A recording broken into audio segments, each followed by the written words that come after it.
Hello everyone, आज हम पढ़ेंगे कोऑर्डिनेशन केमिस्ट्री का नेक्स्ट पार्ट 23। इसमें हम पढ़ेंगे रिएक्शन मैकेनिज़्म को। लास्ट वीडियो से मैंने स्टार्ट किया था, उसमें हमने ट्रांस इफेक्ट पढ़ा था। स्क्वायर प्लेनर कॉम्प्लेक्सेस में किस तरह से हम रिएक्शन मैकेनिज़्म स्टडी करते हैं। आज हम पढ़ेंगे अदर कॉम्प्लेक्सेस जिसमें कोऑर्डिनेशन नंबर 6 या 6 से ज़्यादा होता है, उनमें किस तरह से रिएक्शन मैकेनिज़्म हम स्टडी करते हैं। So let's start.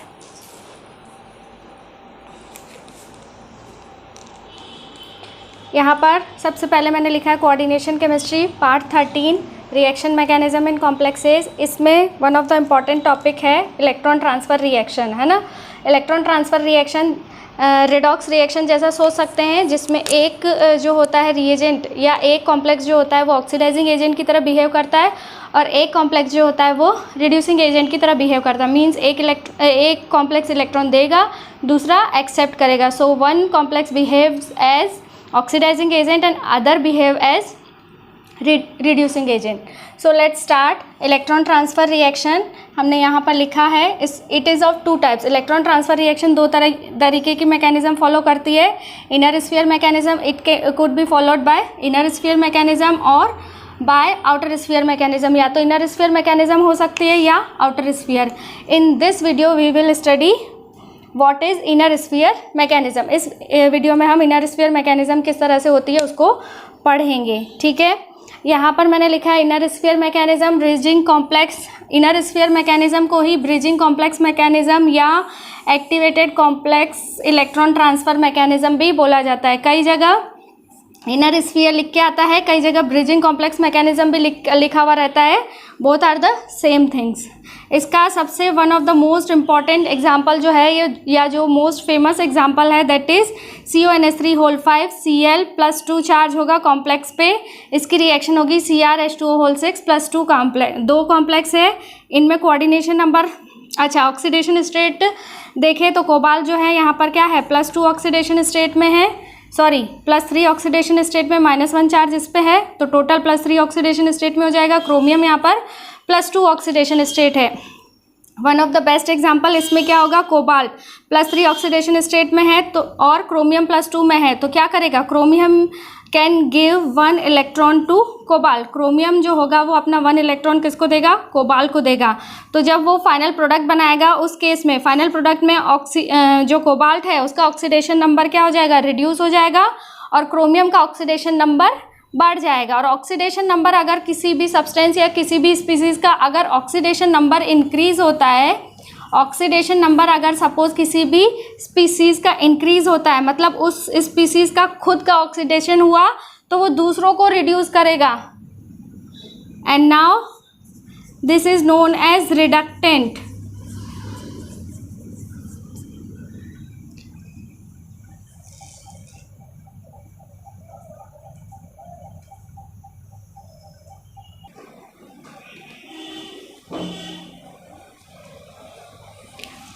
यहाँ पर क्या है, कोबाल्ट जो कॉम्प्लेक्स है इसमें कोबाल्ट का ऑक्सीडेशन स्टेट +3 है। क्रोमियम कॉम्प्लेक्स में क्रोमियम का ऑक्सीडेशन स्टेट +2 है, ठीक है। अब क्रोमियम क्या करेगा, अपना एक इलेक्ट्रॉन ट्रांसफ़र किसको करेगा, कोबाल्ट को करेगा, तो कोबाल्ट का ऑक्सीडेशन नंबर +3 से +2 में कन्वर्ट हो जाएगा। मतलब कोबाल्ट का क्या होगा, रिडक्शन होगा। कोबाल्ट का जब खुद का रिडक्शन होता है तो वो दूसरों को ऑक्सीडाइज करेगा। So cobalt complex acts as oxidant. Cobalt complex यहाँ पर क्या होगा, ऑक्सीडेंट, या कॉमन लैंग्वेज में हम उसको ऑक्सीडाइजिंग एजेंट भी बोल सकते हैं। तो ये हमारा क्लासिफिकेशन हो गया कि यहाँ पर कोबाल्ट कॉम्प्लेक्स क्या है, ऑक्सीडेंट है। क्रोमियम का कॉम्प्लेक्स हमारा रिडक्टेंट है। क्या करेगा, क्रोमियम का कॉम्प्लेक्स में क्रोमियम मेटल आयन अपना एक इलेक्ट्रॉन कोबाल्ट को देगा, ठीक है। ये हो गया इलेक्ट्रॉन ट्रांसफ़र। और रिडॉक्स रिएक्शन से इलेक्ट्रॉन का ट्रांसफ़र होगा तो फाइनल प्रोडक्ट हमारा ये बनेगा, क्रोमियम H2O5 Cl+2। लेकिन यहाँ पर एक चीज़ आपको ध्यान रखना है कि अमोनिया जो होगा वो सब्स्टिट्यूट हो जाएगा किससे, वाटर मॉलिक्यूल से, क्योंकि हमारे मीडियम में वाटर है। तो यहाँ पर अमोनिया पूरी तरह से हट जाएगा, उसकी जगह पे क्रोमियम आ जाएगा, वाटर आ जाएगा, और क्रोमियम का ऑक्सीडेशन स्टेट यहाँ पर देखेंगे तो क्या हो जाएगा, +3, और यहाँ पर कोबाल्ट का ऑक्सीडेशन स्टेट हो जाएगा +2। तो हो गया, कोबाल्ट जो पहले +3 ऑक्सीडेशन स्टेट में था, अब प्रोडक्ट में +2 ऑक्सीडेशन स्टेट में हो गया।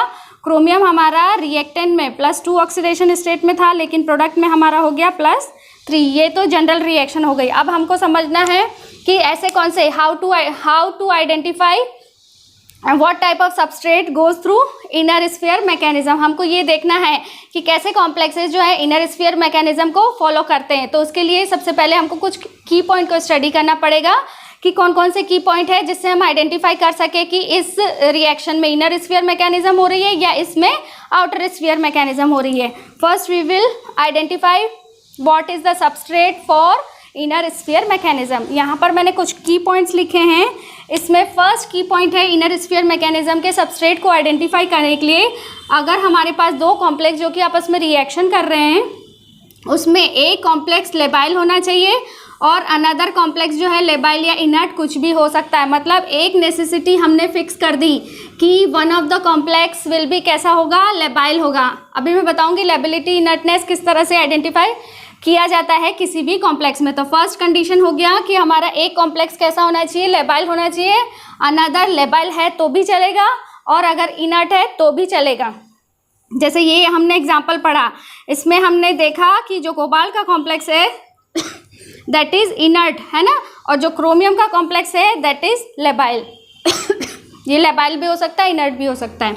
फर्स्ट कंडीशन फॉलो हो गया। Next, one complex has bridging ligand. एक कॉम्प्लेक्स में ब्रिजिंग लिगेंड होना जरूरी है।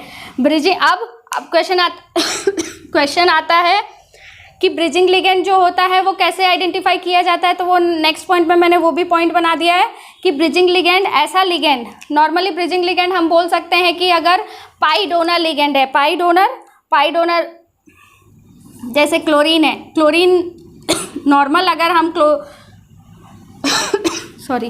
नॉर्मल अगर क्लोरीन लेंगे तो उसमें कितने इलेक्ट्रॉन होते हैं, 7 होते हैं, है ना, ये हो गया। लेकिन अगर वो क्लोराइड बन गया तो उसमें टोटल 8 इलेक्ट्रॉन हो गए। तो इस केस में हम क्या बोल रहे हैं कि अगर किसी भी लिगेंड में एक से ज़्यादा लोन पेयर ऑफ इलेक्ट्रॉन है, तो हमारे कितने हैं इस स्पीशीज़ में, 4 है, तो ये बहुत अच्छा कैसा हो जाएगा, ब्रिजिंग लिगेंड होगा। क्लोराइड जो होता है वो बहुत ही अच्छा ब्रिजिंग लिगेंड होता है। इसके अलावा बहुत सारे एग्जाम्पल मैंने यहाँ लिखे हैं। सारे हाइलाइट्स अच्छे ब्रिजिंग लिगेंड होते हैं। O2- इसको भी आप ड्रॉ करके चेक कर सकते हैं। ऑक्सीजन नॉर्मल अगर हम न्यूट्रल स्टेट में लेंगे तो इसमें वैलेंस शेल में कितने इलेक्ट्रॉन होते हैं, 6 इलेक्ट्रॉन होते हैं। लेकिन व्हेन इट एक्वायर्स -2 चार्ज, जब ये -2 चार्ज एक्वायर करेगा then it will get 2 electron extra. अगर 2 इलेक्ट्रॉन एक्स्ट्रा करे तो हम 2- चार्ज लगा देंगे। अब we have to count the total number of electron. तो यहाँ 4 लोन पेयर ऑफ इलेक्ट्रॉन है, मतलब ये भी कैसा हो गया, ब्रिजिंग। तो ये बहुत सारे एग्जाम्पल है, इसको आप सबको आइडेंटिफाई कर सकते हैं इस तरह से। OH- है, OR- है, ये भी पाई डोनर है, ये भी पाई डोनर है, ये भी पाई डोनर है, पाई डोनर है। S2- N3-, ये अजाइड है, इसमें भी एक से ज़्यादा लोन पेयर ऑफ इलेक्ट्रॉन होते हैं नाइट्रोजन पे। OAC है, NO3-, ONO-, O2-, cyanide-, SCN-, और ये हमारा आखिरी कॉम्प्लेक्स। तो इस तरह से आप इतने कॉम्प्लेक्स देख लेंगे, ठीक है। इसको कंपैरेटिव ये भी याद रख सकते हैं कि जो अच्छे पाई डोनर लिगेंड होते हैं वो भी ब्रिजिंग लिगेंड की तरह बिहेव करते हैं। तो बहुत सारे एग्जांपल पाई डोनर लिगेंड से हम याद कर सकते हैं, ठीक है। तो ये हो गया हमारा जनरल व्यू कि इनर स्फीयर मैकेनिज्म किस तरह से होती है। अब हम देखेंगे मैकेनिज्म का एग्जाम्पल, फिर किस तरह से आइडेंटिफाई किया जाता है कॉम्प्लेक्स को। अब हम देखेंगे मैकेनिज्म किस तरह से होती है, क्योंकि इस जनरल रिएक्शन से क्वेश्चन पूछा गया है और इसके अलावा इसके मैकेनिज्म से डीप से भी क्वेश्चन पूछा गया, इसलिए हमको मैकेनिज्म थोड़ा सा स्टडी करना होगा, ठीक है। स्क्रीनशॉट लेना चाहे तो ले लीजिए। हाँ, एक चीज़ मैं ये क्लियर कर देती हूँ, लेबिलिटी और इनर्टनेस किस तरह से आइडेंटिफाई किया जाता है। पहले आप स्क्रीनशॉट ले लीजिए।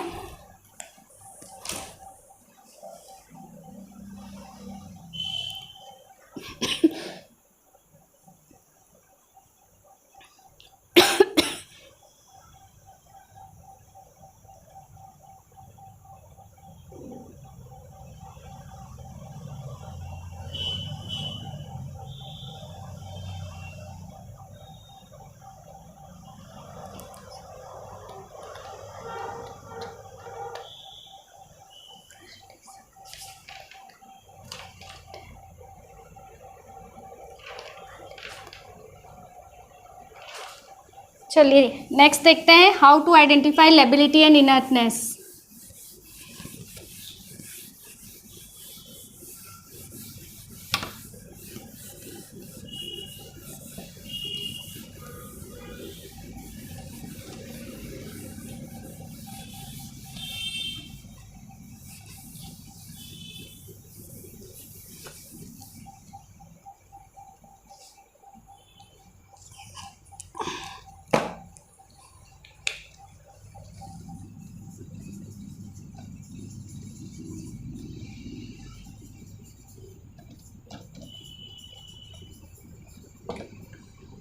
इसमें आपको जनरल एक चीज़ जानना जरूरी है कि इफ इलेक्ट्रॉन प्रेजेंट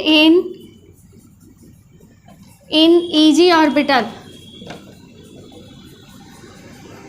और वी कैन से होमो, है ना, अगर होमो ईजी ऑर्बिटल है तो वो कॉम्प्लेक्स जो होगा, और इलेक्ट्रॉन किसके बारे में बात कर रहे हैं, मेटल आयन के इलेक्ट्रॉन के बारे में ही बात हो रही है, तो वो जो कॉम्प्लेक्स होगा लेबाइल होगा, अदरवाइज वो क्या होगा, इनर्ट होगा। ठीक है। और ये जो लेबिलिटी और इनर्टनेस होती है वो एक्सपेरिमेंटल डाटा से आती है, तो कुछ चीज़ें हमको थियोरेटिकली याद रखना जरूरी है ना, एम्पेरिकल रूल की तरह, जैसे D0 है, D1 है, D2 है, इसके अलावा D7 है, D8 है, D9 है, D10 है, ये सारे जो होते हैं वो लेबाइल होते हैं। ये एक चीज़ याद रखना है, labile, all are labile in both high spin and low spin complexes. ये एक चीज़ आपको मेमोराइज करनी है कि D0 है, अगर मेटल आयन में कॉन्फ़िगरेशन D0 बन रहा है, D1 बन रहा है, D2 बन रहा है, या D7, D8, D9, D10 बन रहा है, then that complex will be always क्या होगा, लेबाइल इन नेचर। ठीक है। अब बचे हुए कॉन्फ़िगरेशन, तो D3 का आपको याद रखना है, ऑलवेज कैसा होगा, इनर्ट होगा इन both high spin and low spin complex. ये चीज़ें हो गई, D0, D1, D2, D7, D8, D9, D10 ये सारे लेबाइल होंगे, D3 होगा ऑलवेज इनर्ट। अब बचे हुए कॉन्फ़िगरेशन के केस में हमको ये रूल लगाना है कि अगर इलेक्ट्रॉन ईजी ऑर्बिटल में प्रेजेंट है then that complex will be labile. किस तरह से देखते हैं, हाई स्पिन लो स्पिन दोनों में ही। D4 से शुरू करते हैं क्योंकि चेंज इन कॉन्फ़िगरेशन D4 से ही होता है हाई स्पिन और लो स्पिन में। D4 इधर मैं लिख रही हूँ हाई स्पिन, इधर लिख रही हूँ लो स्पिन, D4, D5 और D6, है ना, इतना ही है डिफरेंस। फिर यहाँ पर हमको इलेक्ट्रॉन फिल करना है, ऑक्टाहेड्रल कॉम्प्लेक्स है, T2G नीचे होगा, EG ऊपर होगा। ये हम बहुत अच्छे से सीख चुके हैं प्रीवियस वीडियोस में भी।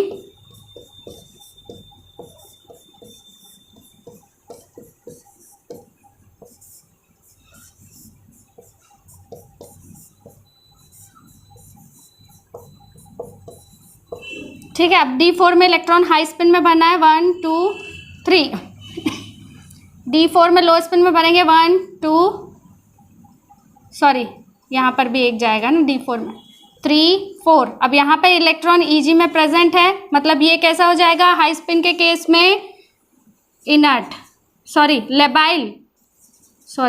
लेबाइल, है ना। हम बोले ना कि यहाँ पर EG में इलेक्ट्रॉन प्रेजेंट है तो लेबाइल होगा, मतलब D4 हाई स्पिन के केस में इलेक्ट्रॉन EG में है, मतलब होमो क्या है, EG है, तो ये कॉम्प्लेक्स कैसा होगा, लेबाइल होगा, ये इनर्ट होगा। ठीक है, यहाँ पे हो गया डिफ्रेंशिएशन। नेक्स्ट D5 की बात करेंगे, 1 2 3 4 5, EG में इलेक्ट्रॉन प्रेजेंट है, then it will also labile complex, ये भी लेबाइल होगा। यहाँ पे भरेंगे 1 2 3 4 5, इनर्ट। ठीक है, यहाँ पर 1 2 3 4 5 6 EG में प्रेजेंट है, then it will also be labile. यहाँ पर देखेंगे 1 2 3 4 5 6 इनर्ट। ठीक है, यहाँ पर आ गया तरीका आपको समझ में किस तरह से आपको डिफ्रेंशिएट करना है। अब हम उस एग्जाम्पल को करेंगे जो हमने अभी पढ़ा था, उसमें दोनों कॉम्प्लेक्स को फाइंड आउट करेंगे कि कौन सा लेबाइल है और कौन सा इनर्ट है।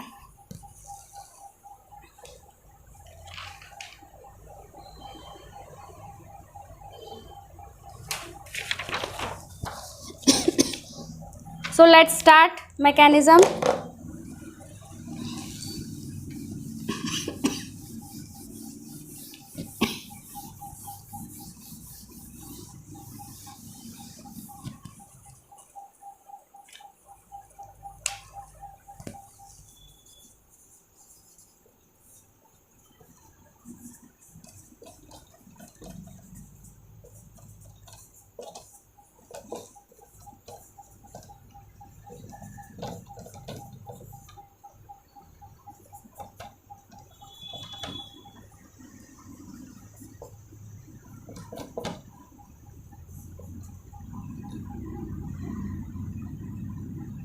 सबसे पहले क्या होगा, माइनस वाटर बाहर निकलेगा तो क्या हो जाएगा, CONH3 प्लस 2 प्लस हो जाएगा CrH2O5। ठीक है, यहाँ पे भी प्लस 2 हो जाएगा। अब ये क्या होता है हमारा ब्रिजिंग लिगेंड, तो ब्रिजिंग लिगेंड दोनों ही मेटल आयन के बीच में ब्रिजिंग कॉम्प्लेक्स बनाएगा। Then we will write down CONH3 यहाँ Cl हो जाएगा CrH2O5 2 प्लस यहाँ पर दोनों को जोड़ेंगे तो 4 प्लस आ जाएगा। अब यहाँ पर क्या है, प्लस 2 में है, ये प्लस 3 में है। अब ये अपना एक इलेक्ट्रॉन देगा, इधर आएगा। ठीक है, नेक्स्ट स्टेप में क्या हो जाएगा, CO ये 2 में हो जाएगा, NH3 यहाँ पे Cl ये Cr ये 3 प्लस हो जाएगा, H2O 4 प्लस। ठीक है, नेक्स्ट स्टेप में क्या होगा, यहाँ +3 ऑक्सीडेशन स्टेट है, यहाँ +2 ऑक्सीडेशन स्टेट है। और ये क्लोरीन जो है वो एनाइनिक लिगेंड है, क्लोराइड जो है वो कैसा है, एनाइनिक इन नेचर। तो जो लिगेंड एनाइनिक इन नेचर होता है वो ज़्यादा पॉजिटिव चार्ज की तरफ स्ट्रॉन्ग बॉन्ड बनाएगा, तो this bond is strong bond. तो बॉन्ड कहाँ से ब्रेक होगा, यहाँ पर हमारा बॉन्ड ब्रेक हो जाएगा। ठीक है, इसको राइट डाउन कर लीजिए, फिर मैं बताती हूँ नेक्स्ट स्टेप में किस तरह से होगा। हाँ, एक चीज़ और ध्यान रखना है आपको, RDS स्टेप जो होगा वो यहाँ पर कौन सा होगा, ये वाला RDS होगा। This is RDS step. वैसे तो जब हम K लिखते हैं, मतलब rate is equals to rate of reaction लिखते हैं, तो हम लिखते हैं दोनों ही रिएक्टेंट को, तो CONH3 Cl plus 2 plus CrH2O 6 plus 2, है ना। लेकिन जो एक्सपेरिमेंटली देखा गया है वो बोलता है कि रेट जो होती है वो RDS पे डिपेंड करती है ना। और RDS हमारा क्या है, RDS में सबस्ट्रेट है हमारा CONH3 Cl, this is RDS, sorry, है ना, ये है RDS। CONH3 हो गया, Cl आ गया, और फिर डैश करके CrH2O 5। ठीक है, जो भी चार्ज आएगा आप ऊपर 4 प्लस लिखेंगे। दिस इज, इसको बोलते हैं प्रिकर्सर कॉम्प्लेक्स।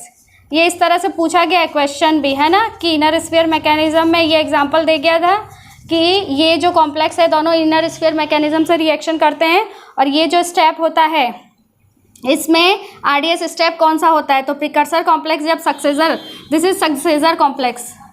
तो RDS स्टेप इस मैकेनिज्म में होता है जब प्रिकर्सर कॉम्प्लेक्स सक्सेसर कॉम्प्लेक्स में कन्वर्ट होता है ना। लैंग्वेज में पूछा गया था तो थोड़ा समझना टफ होता है ना, और मैकेनिज्म अगर हमने नहीं पढ़ा है तो वो हम क्वेश्चन अटेम्प्ट नहीं कर पाते। तो इसमें दो रिएक्टेंट आपस में कंबाइन होते हैं, पहले तो ब्रिजिंग की टेंडेंसी बनती है, ये ब्रिजिंग बनता है, और जो ब्रिजिंग बनता है उस कॉम्प्लेक्स को प्रिकर्सर कॉम्प्लेक्स बोलते हैं, और वो ही हमारा RDS स्टेप होता है जब प्रिकर्सर कॉम्प्लेक्स किस में कन्वर्ट होता है, सक्सेसर कॉम्प्लेक्स में। This is RDS step. ठीक है, अब नेक्स्ट स्टेप में क्या होगा, ये हमारा बॉन्ड स्ट्रॉन्ग हो गया तो ये बॉन्ड टूटेगा, ये वाला पार्ट अलग हो जाएगा और वो वाला पार्ट अलग हो जाएगा। हाँ, एक चीज़ और, लेबिलिटी और इनर्टनेस, कोबाल्ट जब +3 ऑक्सीडेशन स्टेट में होगा, कोबाल्ट +3 है और वैलेंस शेल में 9 होते हैं, तो क्या हो जाएगा 3d6। ठीक है, सॉरी 3d6। और यहाँ पर क्रोमियम +2 ऑक्सीडेशन स्टेट में है, तो क्रोमियम का हो जाएगा +2 ऑक्सीडेशन स्टेट में होगा तो d4। ठीक है, अब यहाँ पर कोबाल्ट जब +3 ऑक्सीडेशन स्टेट में होता है, ये एक्सेप्शन है, ये CFT के दौरान हम पढ़े थे इस कॉम्प्लेक्स का एक्सेप्शन, कि जब कोबाल्ट +3 ऑक्सीडेशन स्टेट में होता है, ये मैंने पहले अपने प्रीवियस वीडियोस में भी बताया है कि जब कोई भी कॉम्प्लेक्स में कोबाल्ट +3 ऑक्सीडेशन स्टेट में होता है तो वो X लिगेंड के साथ, HCl लिगेंड के साथ और N3- इन तीनों लिगेंड के साथ हाई स्पिन वीक फील्ड की तरह बिहेव करता है, बाकी सबके साथ स्ट्रॉन्ग फील्ड की तरह बिहेव करता है। तो यहाँ पर ये कॉम्प्लेक्स हमारा कैसा हो जाएगा, स्ट्रॉन्ग फील्ड लो स्पिन। और यहाँ पर क्रोमियम है, क्रोमियम का नॉर्मल केस है वाटर के साथ, और वाटर कैसा है, वीक फील्ड, तो ये हमारा हाई स्पिन हो जाएगा। जब कोबाल्ट +3 में होगा और 3d6 है, लो स्पिन में 3d6 में अगर हम इलेक्ट्रॉन भरेंगे तो T2G नीचे होता है, Eg ऊपर होता है, इस तरह से हो जाएगा। ठीक है, अभी हमने पढ़ा था D6 होगा और Eg में इलेक्ट्रॉन नहीं है तो वो कैसा हो जाएगा, इनर्ट।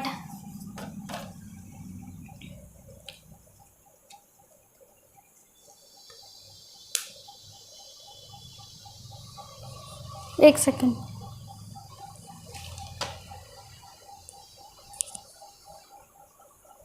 ठीक है।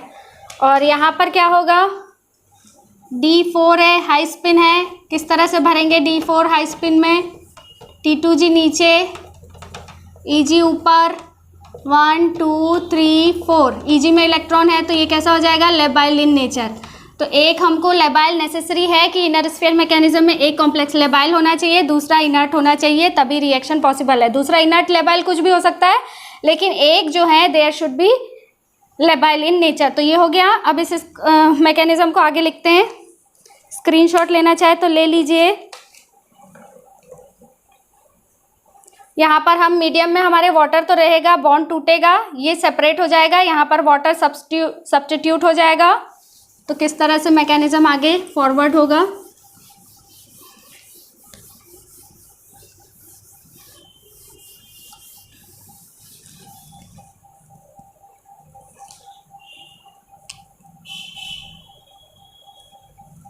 यहाँ पर हो जाएगा हमारा CONH3 होल 5 और कोबाल्ट हमारा +2 ऑक्सीडेशन स्टेट में है, प्लस हो जाएगा CrH2O होल 5 Cl, ये हो जाएगा हमारा +3 ऑक्सीडेशन स्टेट। नेक्स्ट स्टेप में जो है -NH3 बाहर निकल जाएगा। टोटल कितने थे, 5 थे, तो 5 NH3 बाहर निकलेंगे। मीडियम में हमारे वाटर है तो 5 H3O प्लस हम लिखेंगे, NH4 प्लस है ना, एक H प्लस इसका इसके साथ जाएगा। फिर यहाँ पर हो जाएगा हमारा COH2O whole 6 +2 plus CrH2O whole 5 Cl +3 है ना, यहाँ 6 करेंगे, टोटल 6 है तो 6 करेंगे, एक H प्लस होगा वो इसके साथ चला जाएगा। दिस इज़ द प्रोडक्ट, ये हमारे दोनों प्रोडक्ट आएंगे। तो इस मैकेनिज्म आपको ध्यान रखना है कि हमारे जो हम कॉम्प्लेक्स सेलेक्ट कर रहे हैं वो उसमें एक लेबाइल होना चाहिए, दूसरा लेबाइल इनर्ट कुछ भी हो सकता है, एक कॉम्प्लेक्स में ब्रिजिंग लिगेंड होना चाहिए। ब्रिजिंग लिगेंड के लिए क्राइटेरिया है कि more than 1 lone pair of electron अगर सपोज कोई भी लिगेंड में प्रेजेंट है then that will be bridging ligand. फिर उसके बाद नेक्स्ट है ब्रिजिंग लिगेंड जब ब्रिज बना देता है तो उस कॉम्प्लेक्स को प्रिकर्सर बोलते हैं, और जब ब्रिज बनने के बाद जो इलेक्ट्रॉन का ट्रांसफर होता है then precursor complex converted into successor complex and that is RDS step, ये ध्यान रखना है। और रेट ऑफ रिएक्शन जो होती है वो RDS पे डिपेंड करती है। तो बाय दिस वे हमारी जो रिएक्शन होगी या ऑर्डर ऑफ रिएक्शन क्या होगा, फर्स्ट ऑर्डर होगा, क्योंकि हम प्रिकर्सर के सेंस में RDS मान रहे हैं तो रेट ऑफ रिएक्शन हो जाएगा फर्स्ट ऑर्डर, फिर ये हमारा प्रोडक्ट बनेगा। तो ये हमारा पूरा इनर स्फीयर का मैकेनिज्म था। ठीक है, स्क्रीनशॉट ले लीजिए।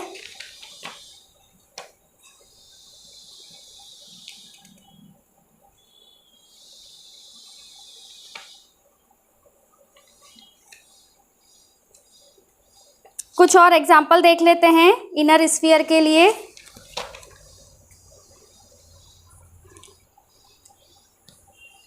और कौन कौन से एग्जाम्पल होते हैं जिसमें इनर स्फीयर मैकेनिज्म, ये सारे बुक के ही है ना, हुई की बुक से सारे एग्जाम्पल और सारे अच्छे से डिटेल में दे रखा है और उसी से क्वेश्चन उठाए गए हैं डायरेक्टली।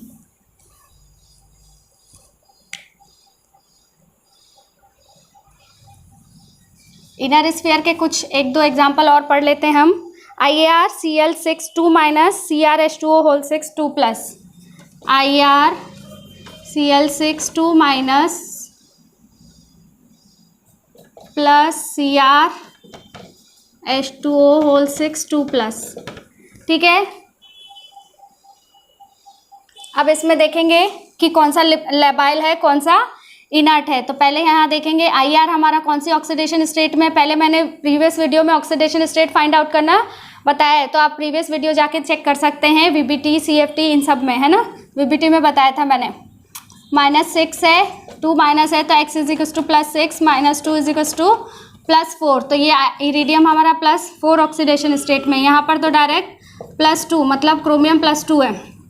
लेबिलिटी इनर्टनेस तो IR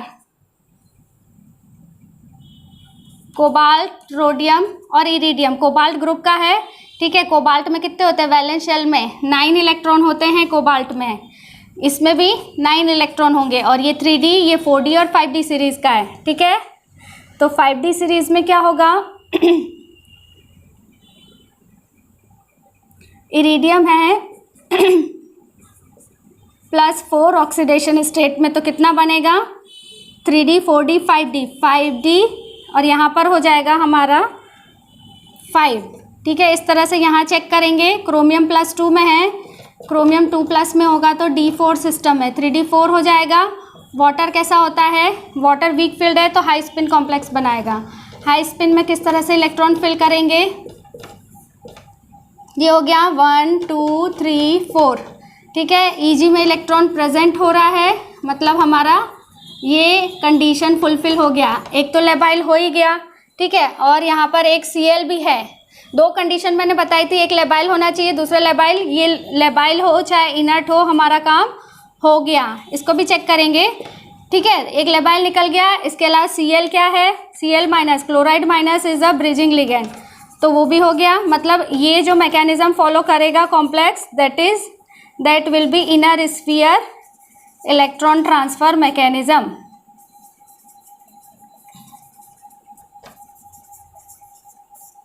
ठीक है। ये हो जाएगा यहाँ पर इलेक्ट्रॉन ट्रांसफर मैकेनिज्म से फॉलो करेगा। अब एक चीज़ मैंने प्रीवियस वीडियो में बहुत अच्छे से बताई थी कि जो 3D सीरीज़ है उनमें हाई स्पिन लो स्पिन का कॉन्सेप्ट होता है, लेकिन अगर 4D और 5D सीरीज़ की बात करें then they show always strong field complex, वो हमेशा स्ट्रॉन्ग फील्ड कॉम्प्लेक्स बनाते हैं। तो यहाँ पर क्या होगा, लो स्पिन कॉम्प्लेक्स बनाएगा। लो स्पिन कॉम्प्लेक्स में किस तरह से इलेक्ट्रॉन फिल किया जाएगा, ये T2G है, ये Eg है, इधर का T2G, इधर का T2G। T2G जो होता है वो पाई एंटी बॉन्डिंग होता है, और Eg जो होता है वो एमओ डायग्राम में हमने पहले भी सीखा था प्रीवियस वीडियो में। आप MOT जाके चेक कर सकते हैं कि किस तरह से T2G पाई बॉन्डिंग में पार्टिसिपेट करता है और किस तरह से Eg सिग्मा बॉन्डिंग में पार्टिसिपेट करता है in case of octahedral complexes. अब यहाँ पर 5D, D5 है, लो स्पिन है, तो कैसे इलेक्ट्रॉन बनेंगे 1 2 3 4 5, मतलब ये हमारा कॉम्प्लेक्स कैसा हो गया, इनर्ट हो गया। तो ये इनर्ट हो गया, ये लेबाइल हो गया, यहाँ पर हमारा ब्रिजिंग लिगेंड प्रेजेंट है, तो मैकेनिज्म क्या होगी, mechanism should be inner sphere. इस तरह से फाइंड आउट किया जाता है। इस तरह से डायरेक्टली क्वेश्चन इसी पैटर्न पे बनते हैं। आपको एग्जांपल दे दिया जाता है, लैंग्वेज में पूछा जाता है इनर स्फीयर, आउटर स्फीयर, इस तरह से कौन सा मैकेनिज्म फॉलो करेगा। स्क्रीनशॉट ले लीजिए। हाँ, एक चीज़ और है, होमो ल्यूमो भी पूछ सकते हैं। यहाँ पर हमारा होमो क्या है, दिस इज होमो, और इलेक्ट्रॉन ट्रांसफ़र कहाँ से हो रहा है, इस केस में ये हमारा होमो है, ठीक है। यहाँ पर ये हमारा ल्यूमो है। अब इलेक्ट्रॉन हायर ऑक्सीडेशन, हाँ ऑक्सीडेंट रिडक्टेंट भी पूछ सकते हैं। यहाँ क्रोमियम +2 ऑक्सीडेशन स्टेट में है, ये +3 में कन्वर्ट होगा आफ्टर प्रोडक्ट फॉर्मेशन, या +4 में भी होगा। अगर 2 इलेक्ट्रॉन देगा तो +4 में कन्वर्ट हो जाएगा। तो ये खुद क्या हो रहा है, ऑक्सीडाइज हो रहा है। खुद जो सब्सटेंसेज या जो स्पीशीज खुद ऑक्सीडाइज होती है वो एक्ट एज अ रिडक्टेंट। तो ये हो गया हमारा रिडक्टेंट। और ये भी पूछ सकते हैं ना कि कौन रिडक्टेंट है और कौन ऑक्सीडेंट है। रिडक्टेंट हमारा इलेक्ट्रॉन देगा, तो यहाँ से इसके होमो से इसके ल्यूमो में इलेक्ट्रॉन जाएगा, तो इलेक्ट्रॉन जाएगा। उसका भी पूछ सकते हैं कि यहाँ पर जैसे क्रोमियम के कॉम्प्लेक्स से सिग्मा एंटी बॉन्डिंग से, क्रोमियम कॉम्प्लेक्स के सिग्मा एंटी बॉन्डिंग से इलेक्ट्रॉन कहाँ ट्रांसफ़र हो रहा है, इरेडियम कॉम्प्लेक्स के सिग्मा एंटी बॉन्डिंग में। इस तरह से भी पूछा जा सकता है कि इलेक्ट्रॉन का ट्रांजिशन कौन से ऑर्बिटल से कौन से ऑर्बिटल में। ये भी इम्पॉर्टेंट कॉन्सेप्ट है इसी क्वेश्चन के, इसी मैकेनिज्म का, ठीक है। So this is all about for the inner sphere mechanism. इसी पैटर्न पे बहुत सारे एग्जांपल आप स्टडी कर सकते हैं, बुक में दिए भी हुए हैं। वीडियो कैसा लगा please like share and subscribe. इसके बाद नेक्स्ट वीडियो आएगा जिसमें हम पढ़ेंगे आउटर स्फीयर मैकेनिज्म, वो भी मैकेनिज्म का इम्पॉर्टेंट पार्ट है। Okay, thank you.